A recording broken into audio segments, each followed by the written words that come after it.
नमस्कार दोस्तों, welcome to PK classes. दोस्तों, रेसिप्रोकल लेबलिंग सब्जेक्ट आपका बेसिक सिविल इंजीनियरिंग, जिसमें सर्वेइंग में रेसिप्रोकल लेबलिंग क्या है, क्या प्रोसीजर है एंड क्यों की जाती है। तो आज हम जानेंगे रेसिप्रोकल लेबलिंग के बारे में, लेबलिंग कैसे की जाती है और क्यों आवश्यक है। तो दोस्तों, जो भी छात्र पीके क्लासेस में फर्स्ट टाइम है, जो अभी भी पीके क्लासेस से नहीं जुड़े हैं, वो चैनल को जरूर सब्सक्राइब करें, साथ ही दोस्तों वीडियो को लाइक भी करें। तो रेसिप्रोकल लेबलिंग, सबसे पहले बात आती है रेसिप्रोकल लेबलिंग। अब दोस्तों, जैसे कि हम लेबलिंग की बात करें तो रेसिप्रोकल लेबलिंग एक्चुअल में क्या है और क्यों आवश्यक है। तो लेबलिंग तो आपने सुनी है कि लेबलिंग हम किसी भी दो पॉइंट की हाइट वगैरह को कैलकुलेट करने के लिए, मेजर करने के लिए, लेवल चेक करने के लिए लेवलिंग या सर्वेइंग में यूज करते हैं। तो जब हम लेबलिंग करते हैं या कहीं भी हम दो पॉइंट्स का लेवल करें या कहीं कोई डिस्टेंस को मेजर करें, तो हम जानते हैं कि जब हम डिस्टेंस की रीडिंग शॉर्ट इंटरवल में लेते हैं, मतलब छोटे छोटे पार्ट में मेजर करते हैं, तो उसमें एरर ना आने के चांसेस कम होते हैं। क्योंकि जब हम छोटे छोटे टुकड़े या छोटे छोटे पार्ट में किसी डिस्टेंस को मापेंगे, मेजर करेंगे, तो उसमें एरर नहीं होगी। लेकिन जब हम लॉन्ग डिस्टेंस पे किसी भी डिस्टेंस को या लेवलिंग को चेक करते हैं या मेजर करते हैं, तो वहां पे एरर आने की जो संभावना है वो काफी ज्यादा होती है।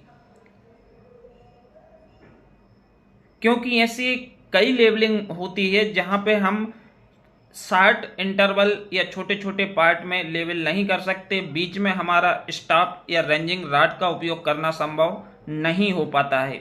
जैसे कि आप बात करें तो नदी, रिवर, लेक या डिप्रेसेशंस इत्यादि, ये ऐसी जगहें हैं कि जहां पे मान लो कि आपको नदी के दोनों छोर की लेवलिंग करना है, तो बीच में आप नदी में खड़े तो हो नहीं सकते हो, ना तो स्टॉप को लगा सकते हो, ना ही रेंजिंग रॉड का यूज कर सकते हो।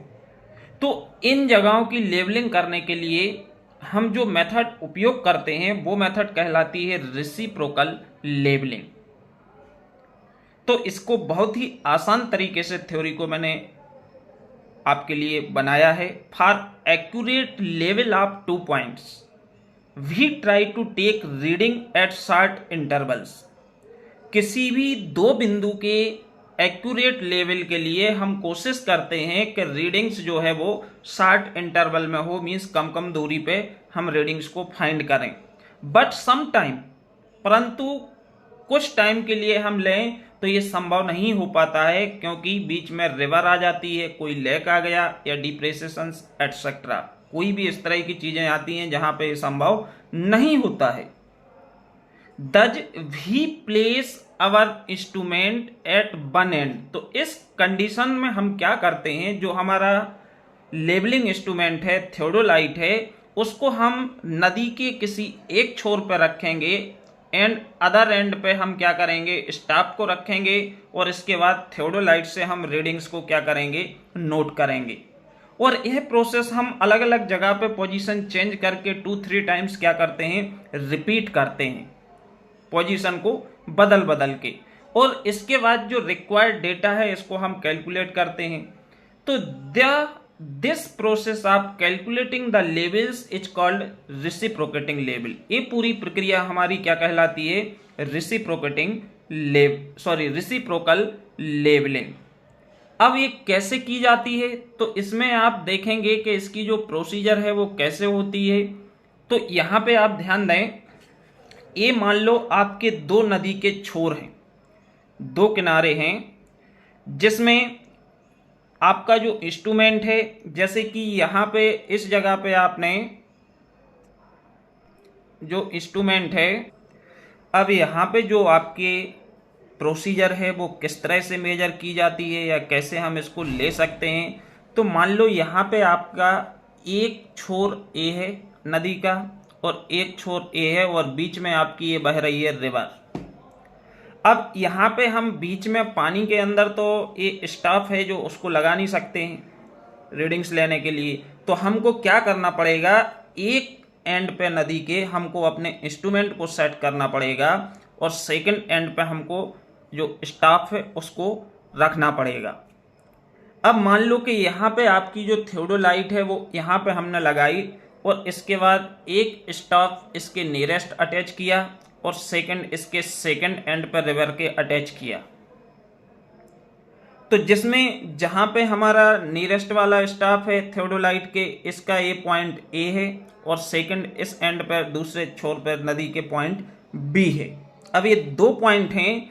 अब इसमें इसकी एक तो कोलामिनेशन लाइन है ये ऊपर वाली और एक आपकी ये लेवलिंग लाइन है और यहाँ ये आपकी सेकंड जो यहाँ वाली डिस्टेंस है इसको हम नेम दे रहा है ए।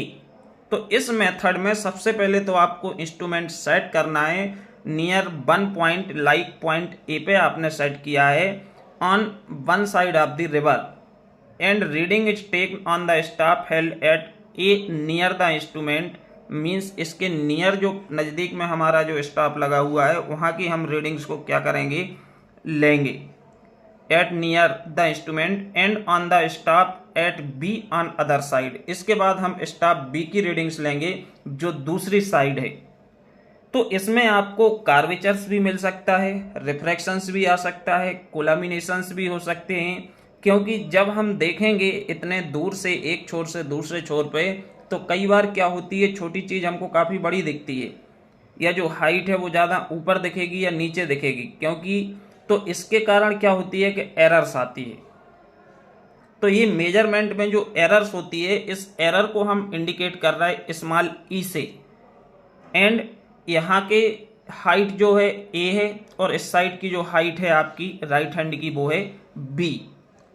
तो इसमें जब आप मेजर करेंगे तो मेजर करने के लिए मान लो आपने दो पॉइंट ए और बी ले लिए, इन दोनों पॉइंट के बीच की आपको मेजर करना है, लेवलिंग करना है।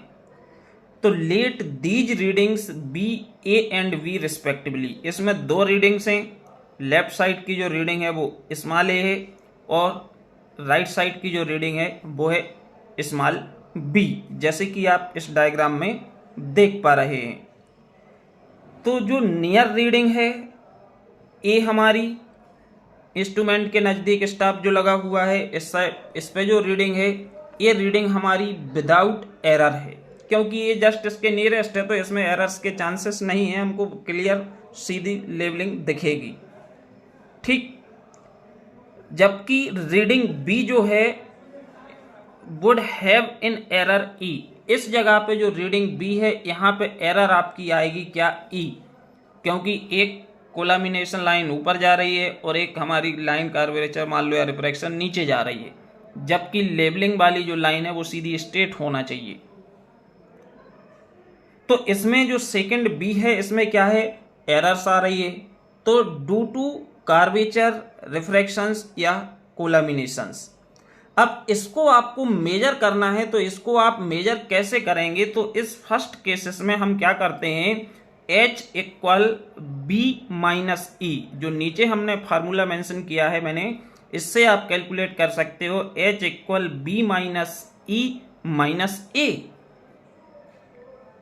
अब सिमिलरली यदि हमको और करेक्टनेस चाहिए, एरर्स को टोटली एलिमिनेट करना है, तो अब हम सेकंड जो केसेस की बात करें उस कंडीशन में जो हमारा लेवलिंग इंस्ट्रूमेंट है, थियोडोलाइट है, उसको हम दूसरे छोर पर सेट करें और जो स्टाफ है उसको हम इस वाले लेफ्ट छोर पर लाएं। तो मीन्स एक बार रीडिंग हम लेफ्ट टू राइट ऑब्जर्व कर रहे हैं स्टाफ पे, अब दूसरी बार राइट टू लेफ्ट ऑब्जर्व करेंगे। जब दोनों की रीडिंग्स की फाइंडिंग या कैलकुलेशंस करेंगे तो इसमें एरर्स आपकी नहीं होगी, एरर आपकी आप हटा सकते हो। तो इस प्रकार से जनरली हम जो रेसिप्रोकल लेवलिंग है वो करते हैं और ये अक्सर हमारी की जाती है जब हमारे मेजरमेंट के या लेवलिंग के दौरान रास्ते में कोई नदी आ जाए, रास्ते में कोई तालाब आ जाए, कोई नाला आ जाए, तो इस जगहों पर रेसिप्रोकल लेवलिंग है जो काफ़ी सूटेबल होती है। ओके, आई होप आप लेवलिंग से थ्योरी आएगी तो आप लिख पाएंगे लेवलिंग क्या होती है और रेसिप्रोकल लेवलिंग क्या है। वीडियो देखने के लिए आप सभी को बहुत बहुत धन्यवाद। Thank you.